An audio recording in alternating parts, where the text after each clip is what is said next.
Robert Mueller Saul Loeb, AFP, Getty Images. The United States has a collective action problem.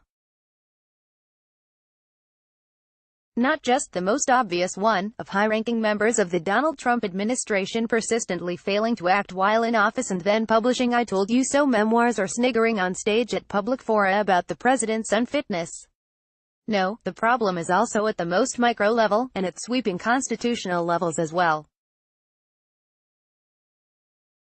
The prevailing ethos seems to be that so long as there is somebody else out there who is capable of doing something, the rest of us are free to desist. And for the most part, the person deemed to be doing something is Robert Mueller.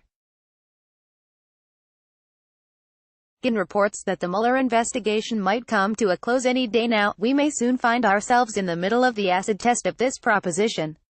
There's a lingering perception that once Mueller delivers his report, the Trump era will end in a cloud of white smoke and glitter.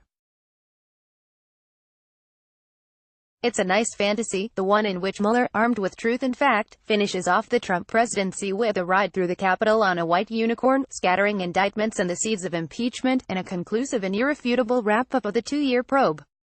It is also profoundly unlikely to actually happen that way. As one observer after another has reminded us, this is not necessarily Mueller's call, and it's not necessarily Mueller's mandate. It's also, perhaps most importantly, not necessarily Mueller's style. At every turn, Mueller has shown us who he is, and that would be the antithesis of the Trump-style reality show protagonist. He's been almost impossible to spot and is decidedly uninterested in the spotlight. Whenever he has faced the choice between grandstanding and dutiful drudgery, he's opted for the latter. His public filings tend to be understated. His signature appears on only a few. He is never seen in public, to the point that it is frustrating photo editors at news organizations. He doesn't tweet or do press conferences or give comment. As Kevin Johnson and Bart Jansen put it, his prosecutors have brought charges against 34 people and 3 companies, including Trump's former campaign chairman Paul Manafort, his first national security advisor, Mike Flynn, and his former personal attorney, Michael Cohen. And outside of court filings, they've had nothing to say about any of them. When the team won a jury verdict after a 3-week trial against Manafort, prosecutors retreated to their offices rather than appear at a clutch of microphones outside the courthouse. Asked by email if they had any comment, Mueller's spokesman responded with a single word: nope. If any one man single-handedly undermines the great man theory of American history, it might by definition be the guy who wants no attention, credit, fortune, or fame from this gig. He may also be the only powerful person in Washington, D.C., who has no plans to parlay his government service into a cable news perch, a cookbook, or to launch a line of handbags. It would not surprise me if Mueller did the Muellerist move of all time, which would be to drop a minimalist report on Bill Barr and then ghost.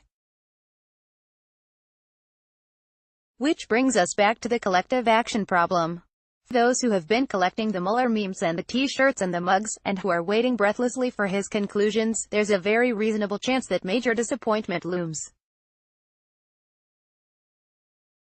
The Mueller report is unlikely to provide a perfectly binary call to arms. He is amassing facts on a limited series of questions. Some of those facts will make their way to the public, but many will not. Congress will make decisions on how best to proceed.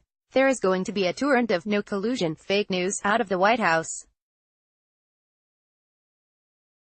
What comes next may not be perfectly certain. Instead of waiting for Mueller to take action, we should perhaps realize that we largely know what's happened. 4 people who worked on Trump's 2016 campaign have either faced conviction or indictment for their involvement with Russian actors, or for lying about it. There's a case to be made that Jared Kushner or Donald Trump Jr. could face charges. It's surely true that should any such thing happen, life will grow infinitely more complicated for the Trump administration. But it's also true that this administration has thrived in part because too many people have been waiting for Robert Mueller to formally say what we already know to be true. The levels of corruption, conflict of interest, and untruth in this administration are without parallel. What we saw at Helsinki was without parallel. What was done to Jamal Khashoggi and the refusal to address it is without parallel. Threats of retaliation against the press are without parallel. We don't need to read this in a report. We live it every day. It would not surprise me if Mueller did the Muellerist move of all time, which would be to drop a minimalist report on Bill Barr and then ghost. This very human hope that Mueller will package up the case for legal action is perhaps most troubling, because Mueller's report won't be an action plan, it will be a set of facts that then need to be acted upon. But as the series of lawsuits filed to question the constitutionality of the president's patently pretextual declaration of a national emergency at the border make clear, each of the two remaining branches of government with constitutional obligations to act as checks on an out-of-control president may themselves continue to follow the script they've relied on throughout this presidency, and instead opt to avail themselves of their constitutional prerogative to do absolutely nothing. A Republican-controlled Senate may remain supine.